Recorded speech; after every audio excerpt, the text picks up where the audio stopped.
Hey, good afternoon, everyone. And thanks to all of you who've stayed behind. I know it's been a long day, and here we are in the last session. So I hope not to take up too much of your time. I've been asked to speak about the nation-state law in the context of sort of international, from an international perspective. And in order to do that, I thought I would, first of all, maybe very briefly recap the main provisions of the nation-state law and what makes it so extraordinary as a law. Because I know you've heard a lot about it throughout the course of the day from different speakers, but I'm not sure how many of them have just summed up the main provisions and why they violate many basic fundamental provisions of international law. So I would like to do that first, and then I would like to come to talk to you about whether the law has had a big impact or not on Israel's image internationally, because that was the question that was asked of me when I was discussing this with Nassim. And it struck me that I don't think it has had any real impact on Israel's image, unfortunately, internationally. And I don't think it's received hardly any attention, really, in the mainstream media or even in popular campaigns about Israel and Palestine. And I'd like to look at why I think that's the case. So first of all, the law itself, I'll just say that the main provisions, the most important parts of the law, basically stipulate what they call the land of Israel, Eretz Israel, is the historical homeland of the Jewish people in which the state of Israel was established. So that's the first thing the law says. Secondly, it says that the state of Israel is a nation-state of the Jewish people, in which it realizes its natural, cultural, religious, and historical right to self-determination. And thirdly, that the realization of the right to national self-determination in the state of Israel is unique to the Jewish people. So you've heard this again and again throughout the course of the day, but in other words, it defines the land of Israel as the historical homeland of Jewish people, and that Jews and Jews only have a right to exercise self-determination in the land of Israel. Now, what are the main aspects of the law, then, that are important for Palestinians and for all of us around the world, really, who are interested in notions of universal rights and democracy? First is just bear in mind that this is a constitutional law. It determines the way that the state of Israel is defined, and it defines the identity of the political community that the state represents. So I think, and I understand that in previous sessions, some of the speakers said this law doesn't really change anything. Israel has always been an apartheid state. It has always ensured Jewish domination over other groups, and that's true. But I do think that this law goes one step further, and that was something made very clear in the passage of the law through the Knesset. You actually had opinions being given by legal advisors to the parliamentary committees that oversaw this law, that is, Israeli legal advisors to the government, saying this law takes things one step further. It enshrines in Israel's constitutional order the notion that Israel is the state of the Jews and the Jews only, and that does something legally that's one step further in constitutional terms than what had been the case before this law was passed. And I emphasize that because I think it ties into then why we're surprised about the lack of impact, essentially, this law has had internationally. But let's just go back a moment to, therefore, what is it? What are really the problematic aspects of the law? So it has this constitutional status, and in effect it establishes Israel, or codifies Israel, as an ethnocracy rather than as a democracy, rather than as a civic democracy, because it stipulates essentially that the people, the political community that constitute the sovereign that the state serves and represents, is just one national ethnic group, the Jewish people. It does not define the political community that the state represents as being all of the inhabitants of the territory that the state controls, which is how normally constitutions of civic democracies in the West, like with all of their problems, but like France, like the UK, like all of the countries of Europe, define themselves as being the state of of the people who are essentially inhabitants of the territory that they control, the British people, the French people. What the nation-state law does is it says Israel is the state of a particular national ethnic group, the Jewish people. Some of them reside in the territory that the state controls. Many of them reside in other countries, not in the territory the state controls. And at the same time, 50% of the inhabitants of the territory that the state controls, roughly, which are Palestinian Arabs, are not represented by the state or served by the state or members of the political community that the state is constituted on behalf of.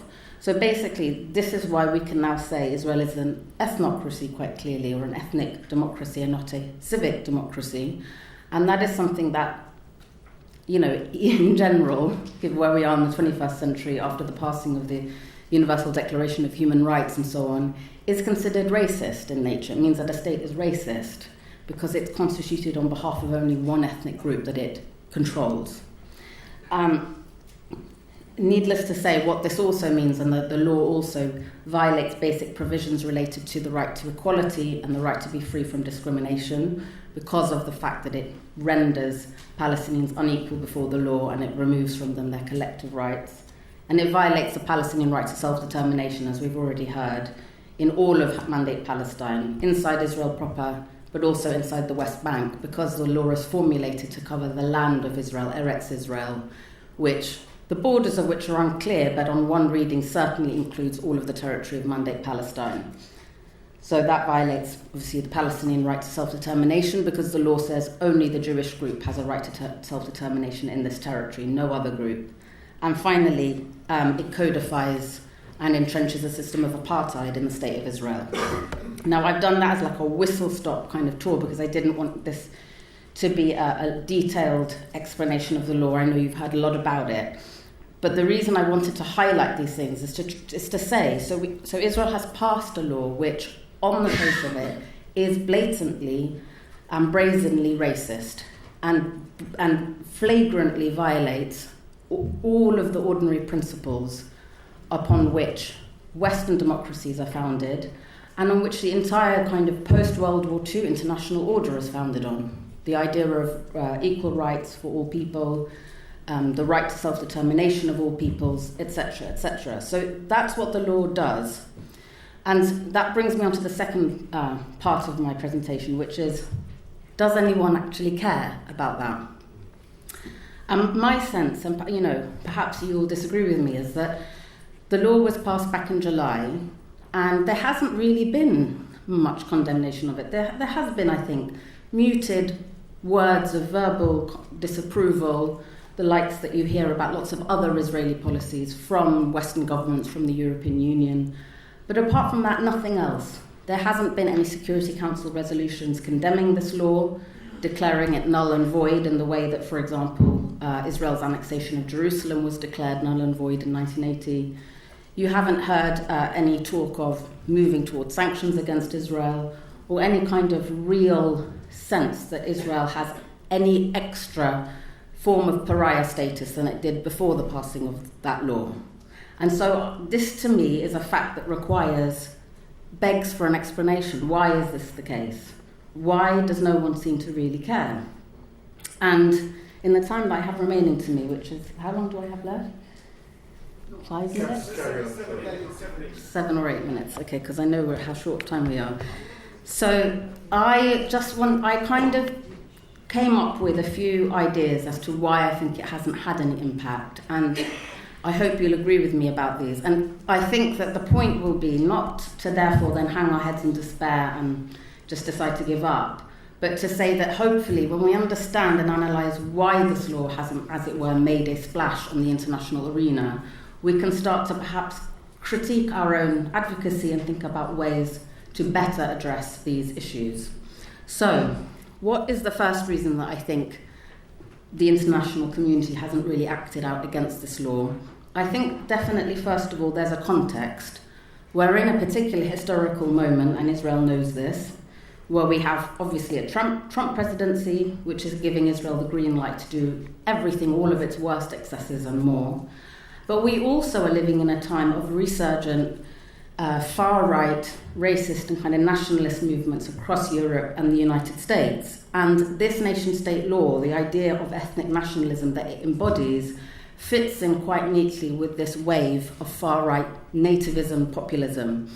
I don't know how many of you follow the alt-right movement in the US, which is essentially the far-right racist movement of white nationalists. There's a guy called Richard Spencer, and he's one of the leaders of the alt-right. And it's so interesting because he actually explicitly cites Israel and Zionism as his model for white nationalism, a resurgence of white nationalism that he wishes to see in the US. So he says Israel is a state for the Jews, America should be a state for the whites. So you see there, you understand therefore that Israel's form of ethnic nationalism does coincide with these other movements around the world, and it fits into that. And I think that goes some way to explaining why this law has been passed and why it hasn't really had any impact on Israel's image abroad. But it doesn't explain the lack of liberal condemnation of the law, because there's also been muted condemnation or no condemnation from liberal quarters. You know, I don't expect Richard Spencer to have a problem with the law, but I do perhaps expect the British government or the European Union to have more of a problem with the law than they do. And they don't. So what's the reason for that? I think there's a few fundamental reasons for this, and they are the same problems that have been afflicting kind of the Palestinian cause for many decades now. Firstly, people don't really understand the nature of the Israeli state, or the nature, therefore, of this law and what it purports to do and what it represents. I still think that, especially in the West, Israel is not understood as a settler colonial regime, which is in a active process of ethnic cleansing an indigenous population from a land. It's not understood as that. It's understood as a democracy, essentially in the European Club of Nations, and perhaps it's got some shortcomings. Perhaps it's gone a bit wrong. And then we end up having a long discussion about whether or not the institutional racism against Palestinian citizens of Israel is really as bad in Israel as it is in, does Hungary discriminate more against a group? How does the British treat its own black Britons, etc.? So the framing is wrong. People they liken it to a normal European civic democracy, and then they consider how it does or doesn't measure up to those standards, rather than understanding that Israel is a fundamentally different beast, and that paradigm, therefore, needs to change. I also think, and connected to that, people don't really understand the status of Palestinians as being an indigenous population. So if we look at, for example, the question of the Palestinian citizens of Israel, they are often imagined to be a minority, an ethnic minority group, like you might say people of South Asian descent in the UK, people of Arab descent in France. But they're not that, of course. They're an indigenous minority. They were a majority, and they are the remnants of an indigenous group that has been ethnically cleansed, and their co-patriots next door in the West Bank and Gaza are currently being ethnically cleansed. So because people think of the Palestinian citizens as an ethnic minority, as though they are the latecomers to the state, right, rather than the indigenous group, and I think they imagine that the Israeli Jews as the indigenous, then again there is a discussion of, well, how many rights does this national minority have? How do their rights compare to blacks in America? And these are the wrong comparisons to be making. Finally, just before I come to the last reason, I want to just quickly say why are we in a situation where people don't understand the settler colonial nature of the Israeli state, or understand that Palestinians are the indigenous population of the state rather than a late arriving ethnic minority. And I think that there's many reasons, but two main reasons are something that can be pinned on Palestinian advocacy. The first, of course, is the whole project of state building, of Oslo, and of the notion of competing nationalisms have given people the impression that it's essentially a conflict between two states or two people fighting over a piece of land, and the question is, where do we put the border and can we get them around the table? Rather than an indigenous group that is being ethnically cleansed by a settler colonial regime, which is a completely different rules applied to that situation than to one of a conflict between two states over borders. The second reason I think that the reality of Israel has been obscured from Western audiences is even, and this is perhaps a critique of the Palestinian citizens of Israel, much of their advocacy is also geared towards achieving a right to equality. And I understand that is their immediate concern. But again, the notion that there is a group, a national minority, an ethnic minority struggling for equal rights obscures the fact that they are the indigenous population. They're a homeland minority. They have a totally different status, and they're linked in history to the Nakba, and they're linked to a refugee population outside. They're linked to co-patriots under occupation in the West Bank and Gaza, and this is really a struggle about loss of a homeland and an attempt to regain a homeland, rather than some kind of equal rights struggle within a democracy, democratically constituted state, in which there is one group that's being institutionally discriminated against. So the narrative of equality, in a way, hasn't helped either, I think. Finally, what is the third and final reason that no one seems to care about the nation-state law in the West? And I think it's because fundamentally, and this is a deeper problem, again, many of us have talked about this in the past, fundamentally in the West, the establishment of a Jewish state in Palestine is considered a morally good thing. It is ultimately considered a moral project, not a colonial project or a project that was either racist in its inception or would fundamentally lead to racism, or even a project of Western domination or hegemony. It's considered a moral project of victims creating a place for which they have a safe haven. And it's really difficult as a result for people to see that as being somehow tied up with ethnic nationalism, which in another context, were it on behalf of another ethnic group, would be roundly condemned as being racist, as being antithetical to 21st century values. And the other day, I don't know if any of you have seen this TV series called Mother, Father, Son. Has anyone been watching it with Richard Gere in it? It's brilliant. It's like episode 7, and no spoilers.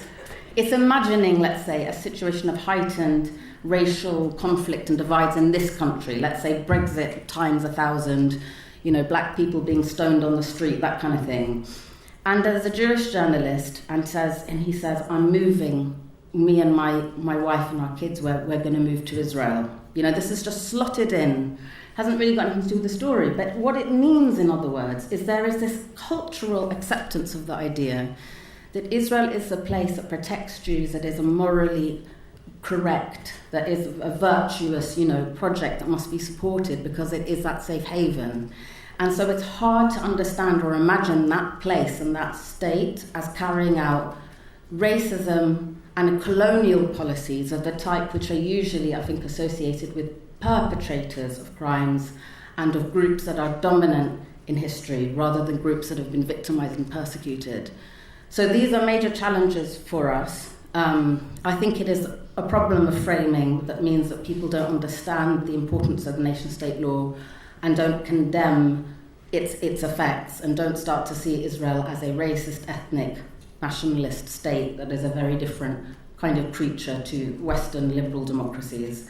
So I haven't come up with any solutions. I've run out of time, but I'm putting it out there to say we need to think about how to combat these issues in our advocacy and to present the Palestinian situation more accurately. Okay, thanks very much.